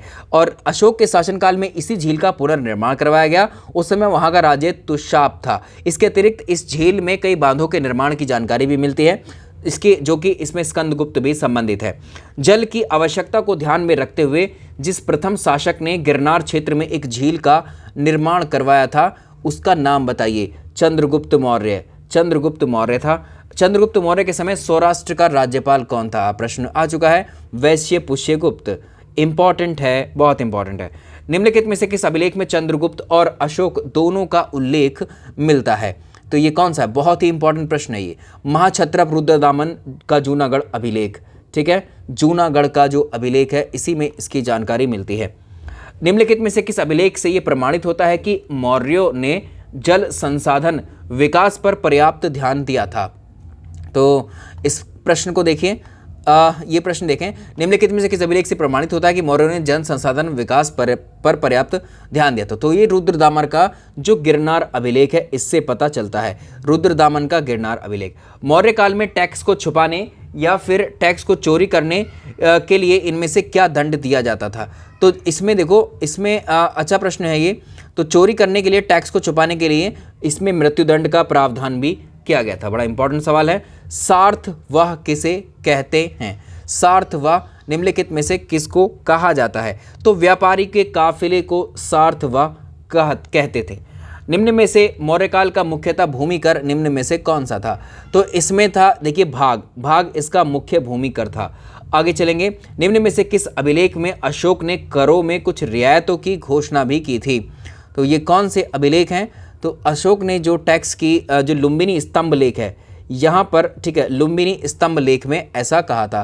तो डॉक्टर स्मिथ के अनुसार अशोक द्वारा बौद्ध धर्म के स्थलों की तीर्थ यात्रा का अगर आप देखेंगे, देखो यहाँ पर इनका मानना था, तो जो बुद्ध के जो जन्म स्थली है लुम्बिनी ग्राम, गया और लुम्बिनी में अशोक ने धर्म कर मुक्त घोषित किया था उसको। भूमि कर को 1/6 से घटाकर 1/8 किया था, ठीक है। आगे चलते हैं, तो इसमें देखो, अशोक का रुम्मिनदेही स्तंभ लेख बुद्ध के जन्म स्थान से संबंधित है, बुद्ध के जन्म स्थान से संबंधित है। शाक्य मुनि बुद्ध के जन्म स्थान का उल्लेख करने वाला प्राचीनतम अभिलेखित साक्ष्य कहाँ से प्राप्त होता है? तो ये होता है रुम्मिनदेही से, ये होता है रोमीन देई से। मैगस्थनीज द्वारा उल्लिखित पद डियोनीसियस के बारे में पूछ रहा है, ठीक है। इस टर्म को बताना, ये किसको बताता है? शिव को बताता है, शिव को बताता है। मैगस्थनीज चंद्रगुप्त मौर्य के दरबार में यूनानी सम्राट सेलुकस का जो राजदूत बन के आया था, और उसके अनुसार भारतीय यूनानी देवता डियोनीसियस तथा हेरिक्लीस की पूजा करते थे। तो इनको क्रम से कहा जाता था, जो डियोनीसियस जे थे ये शिव थे, और जो हरक्लीस हैं वो कृष्ण की पूजा से तात्पर्य है। अगला देखेंगे, अशोक द्वारा प्रचारित धम्म क्या था? अशोक के द्वारा प्रचारित धम्म क्या था? ये था उस समय के अधिकांश संप्रदायों के सिद्धांत से संगत आचार व्यवस्था को कहा गया। इसके ब्राह्मी लिपि को सबसे पहले किसके द्वारा पढ़ा गया? ब्राह्मी लिपि को सबसे पहले पढ़ने वाले कौन थे? जेम्स प्रिंसेप 1837 में इन्होंने पढ़ा था। यह वर्ष भी खूब पूछता है, 1837 में इन्होंने पढ़ा था। अशोककालीन अभिलेख किस भाषा में लिखे हुए थे? अशोककालीन अभिलेखों को ब्राह्मी, अरामेइक और खरोष्टी भाषा में लिखा गया था। आगे चलते हैं, अशोक के शिलालेखों में प्रयुक्त भाषा का कौन सी भाषा है? तो ये प्राकृत भाषा थी, ठीक है, ये प्राकृत भाषा थी। इसके अलावा अफगानिस्तान में प्राप्त अशोक के सभी अभिलेख निम्नलिखित में से किस भाषा में पाए गए हैं? तो कौन सी भाषा है? अरेमाइक और ग्रीक है, अरेमाइक और ग्रीक भाषा है। अशोक के स्तंभ अभिलेख लिखे हैं, अशोक के स्तंभ अभिलेख किसने लिखे हैं? जो लिखे गए हैं वो ब्राह्मी लिपि में हैं, ब्राह्मी। सांची का स्तूप किस शासक ने बनवाया था? सांची का स्तूप, इस पर भी अच्छा सवाल है। देखिए, सांची के स्तूप पर प्रश्न आया है और ये बहुत इंपॉर्टेंट है। अशोक के द्वारा सांची के स्तूप का निर्माण करवाया गया था। मौर्य काल में शिक्षा ग्रहण करने का सर्वाधिक प्रमुख केंद्र कौन सा था? मौर्य काल में शिक्षा ग्रहण करने के लिए तक्षशिला सबसे इंपॉर्टेंट यूनिवर्सिटी थी। तो तक्षशिला मौर्य काल में शिक्षा का सबसे विश्व प्रसिद्ध केंद्र हुआ करता था। यहाँ का प्राचार्य अगर आप देखेंगे तो कौटिल्य और चरक थे। गणित, विज्ञान, चिकित्सा, तर्कशास्त्र, ज्योतिष आदि का यहाँ पर एक तरीके से अध्यापन कार्य होता था।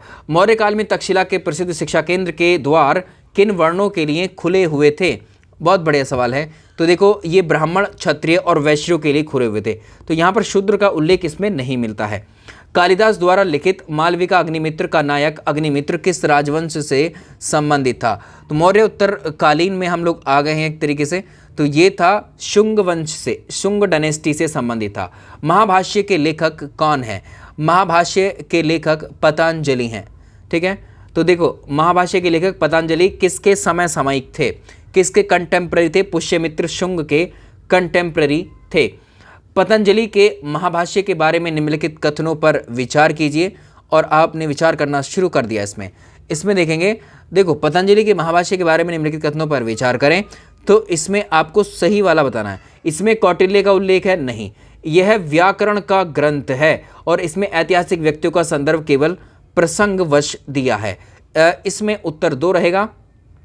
अगला देखेंगे, योग के आविष्कारक कौन हुए? योग के आविष्कारक हुए पतंजलि, योग के आविष्कारक हुए पतंजलि। सवाल नंबर नेक्स्ट देखेंगे, निम्नलिखित में से कौन से शासक मातृ नामों, माता के नाम से प्राप्त किए गए नामों से पहचाने जाते हैं? तो ये कौन है? देखो, ये बड़ा इंपॉर्टेंट सवाल है, इसमें कई बार ये प्रश्न आया है। तो सातवाहन वंश के जो शासक थे वो अपने नाम के आगे जो है अपनी माता के नाम का प्रयोग करते थे, जो बहुत बड़ी बात है, ठीक है। चलिए, सिमुक निम्न में से किस वंश का संस्थापक था? सिमुक, ठीक है। सिमुक निम्न में से किस वंश का संस्थापक था? सातवाहन डायनेस्टी का संस्थापक था। किस सातवाहन राजा ने स्वयं एक ब्राह्मण की उपाधि धारण की थी? तो ये कौन था? गौतमी पुत्र शातकर्णी, सातवाहन वंश का सबसे पराक्रमी शासक और महत्वपूर्ण शासक।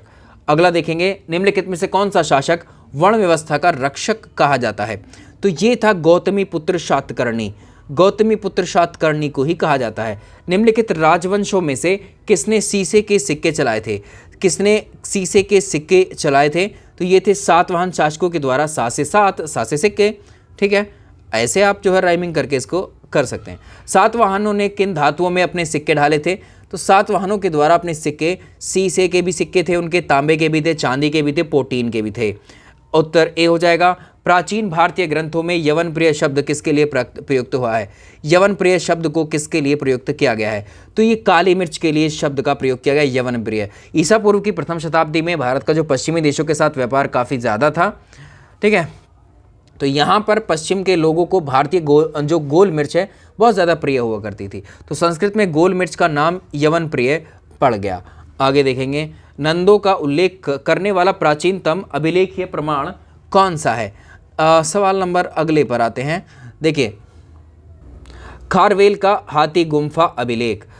कलिंग नरेश खारवेल किस वंश से संबंधित था? अच्छा प्रश्न है, कई बार परीक्षा में पूछा हुआ है। चेदी वंश से संबंधित था, चेदी वंश से। आगे देखेंगे, उदयगिरी और खंडगिरी गुफाओं के संदर्भ में निम्नलिखित कथनों पर विचार करिए। इसमें प्राकृतिक और कृत्रिम दोनों तरह की गुफाएं शामिल हैं, बिल्कुल ठीक। उदयगिरी में 18 हैं, खंडगिरी में 15 गुफाएं हैं। तो पहला और दूसरा बिल्कुल इसमें क्या हो जाएगा, सही हो जाएगा। तीसरा देखो, खंडगिरी गुफाएं हाथी गुफाएं शिलालेखों के लिए प्रसिद्ध हैं, ये गलत हो जाएगा। आगे चलेंगे, सवाल अगला देखें, आकृति युक्त सिक्कों का प्रचलन भारत में सर्वप्रथम किसने किया था? आकृति युक्त सिक्कों का प्रचलन सबसे पहले इंडो ग्रीक्स के द्वारा किया गया था, हिंद यवनों के द्वारा किया गया था। सवाल अगला, निम्नलिखित में से हमारे देश में इंडिया संबोधित करने वाले कौन थे? देखो, हमारे देश को इंडिया के नाम से संबोधित करने वाले कौन लोग थे? ये सवाल बहुत आया। ग्रीक थे यानी यूनानी थे। सवाल नंबर नेक्स्ट, मध्य प्रदेश में विदिशा के पास बेस नगर में गरुड़ ध्वज स्तंभ को किसने बनवाया था? इसका निर्माण किसने करवाया था? हेलियोडोरस ने करवाया था, हेलियोडोरस। तो मध्य प्रदेश में विदिशा के पास जो बेस नगर गरुड़ स्तंभ है वो हेलियोडोरस ने बनवाया था। नेक्स्ट चलेंगे, तो यवन नरेश जो एंटियाल कीडास का राजदूत था ये। आगे चलते हैं, पश्चिमी भारत के अभिलेखों में प्राप्त रुद्र दामक शब्द का क्या अभिप्राय है? तो देखो, रुद्र दामक का अभिप्राय है एक शक राजा द्वारा चलाया गया सिक्के को कहते हैं रुद्र दामक। शकों के प्रशासन का एक उच्च अधिकारी निम्नलिखित में से कौन था? तो इसमें देखो, इसमें से कौन था अधिकारी? देखो, एक सवाल और इसमें आता है, भारत में यदि पूछे, भारत में तिथि युक्त डेटेड कॉइन्स किसने शुरू किए थे? तो रुद्र सिंह प्रथम ने किए थे। तो ये था छत्रप। भारत में प्रथम बार सैनिक शासन व्यवहार में लाया गया था किन के द्वारा लाया गया था? शकों के द्वारा लाया गया था, शकों के द्वारा। अगला देखिए, इनमें से किसने सर्वप्रथम व्यापक पैमाने पर स्वर्ण मुद्राओं का प्रचलन किया था? तो किसने किया था ये? तो इसका उत्तर हो जाएगा गौतमीपुत्र सातकर्णी। गौतमीपुत्र सातकर्णी के द्वारा व्यापक पैमाने पर स्वर्ण मुद्राओं का प्रचलन किया गया। किस शासक ने सबसे पहले भगवान बुद्ध की मानव कृति अपनी स्वर्ण मुद्रा में अंकित करवाया था? तो इसको देखेंगे, ये कौन है? कनिष्क प्रथम। किस कुषाण शासक के सिक्कों पर सबसे अधिक संख्या में हिंदू देवी देवताओं का अंकन हमें देखने को मिलता है? तो ये है हुविश्क के सिक्कों पर। कुषाण शासकों को निम्न में से किस नाम से भी जाना जाता है? तो इसमें देखो, ये प्रश्न इसमें देखें तो ये है यूची के नाम से भी जाना जाता है, यूची। कुषाण शासक कनिष्क का राज्य अभिषेक किस सन में हुआ था?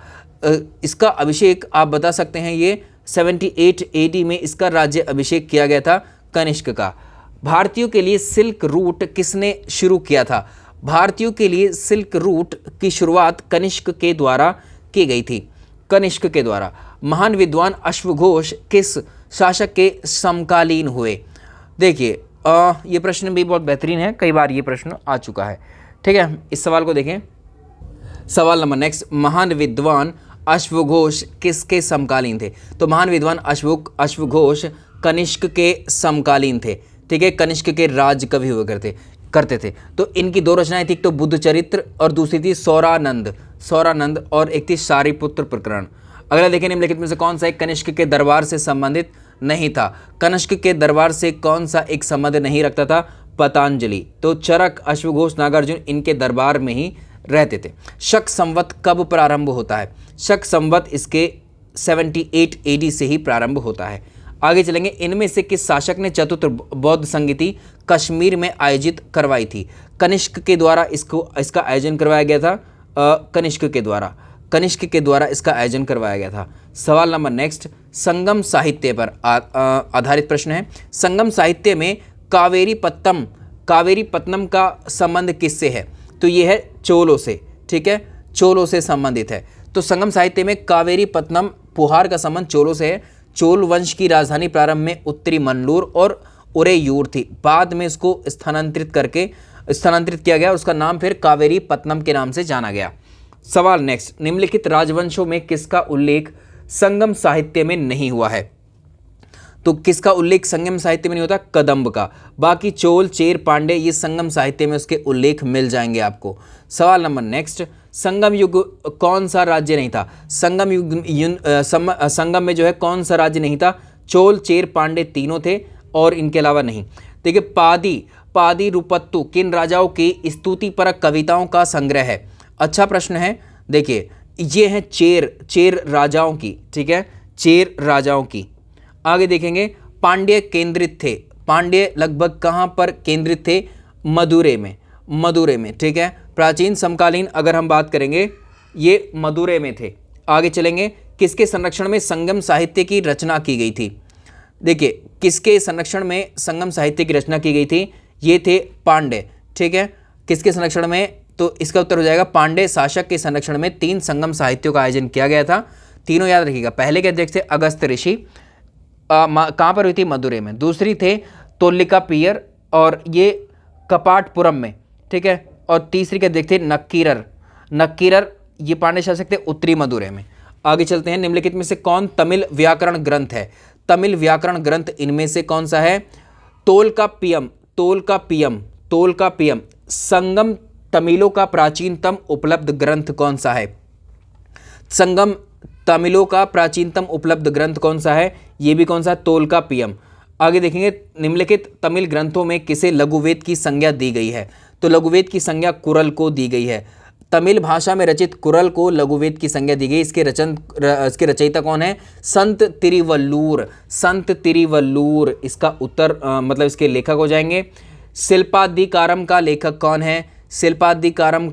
कौन है? तो देखो, इससे भी प्रश्न पूछ देगा आराम से, ठीक है।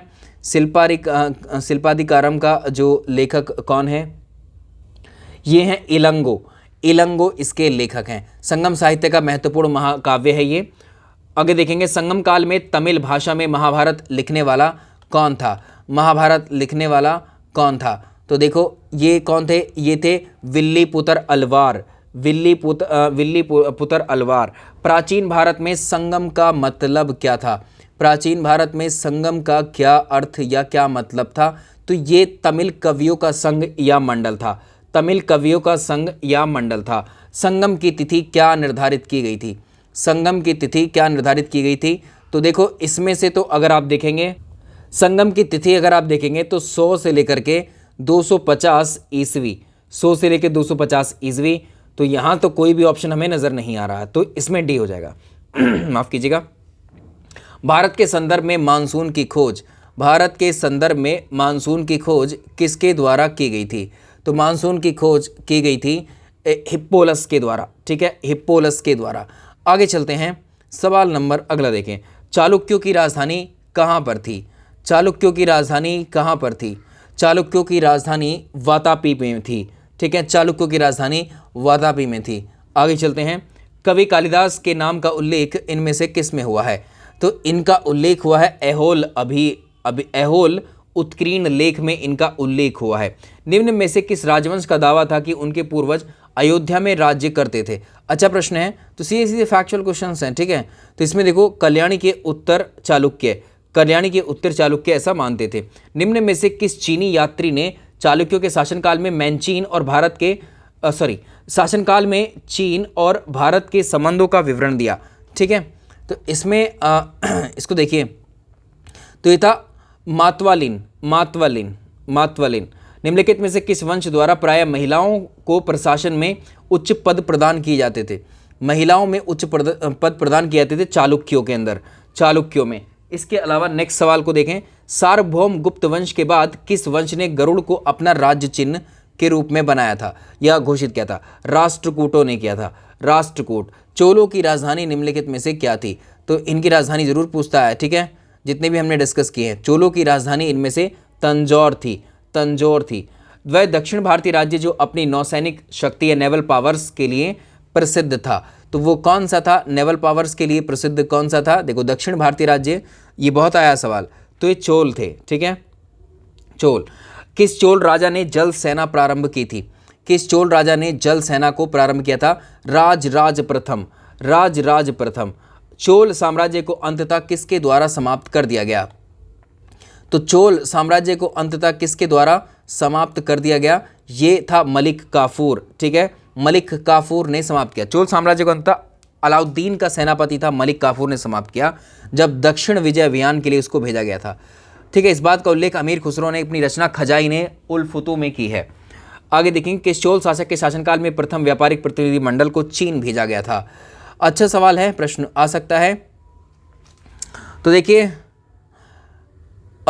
इसमें अगर आप देखेंगे एक सवाल ये भी आता है कि जो मध्यकालीन भारतीय साम्राज्य व्यापक स्तर पर स्थानीय सुशासन के लिए, देखो स्थानीय सुशासन को भी अगर पूछता है कि कौन सा साम्राज्य स्थासन सुशासन के लिए कौन सा प्रसिद्ध था, तो इसका नाम ध्यान रखिएगा, ये था चोल साम्राज्य ही।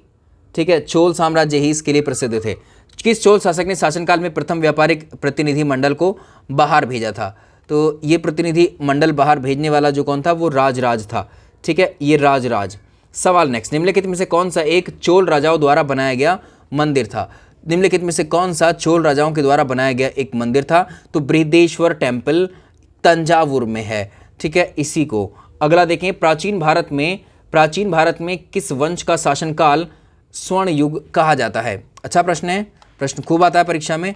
तो प्राचीन भारत या भारत का प्रथम स्वर्ण काल की संज्ञा इसको दी जाती है, गुप्ता पीरियड है ये, गुप्त पीरियड या गुप्त काल। गुप्त वंश की अवधि आप क्या मानते हैं? गुप्त काल की अवधि कहाँ से कहा? 319 से लेकर के 550 AD। गुप्त वंशों के शासकों का सही क्रम क्या होगा? तो इसमें सबसे पहले इसका संस्थापक है श्रीगुप्त से शुरुआत करेंगे।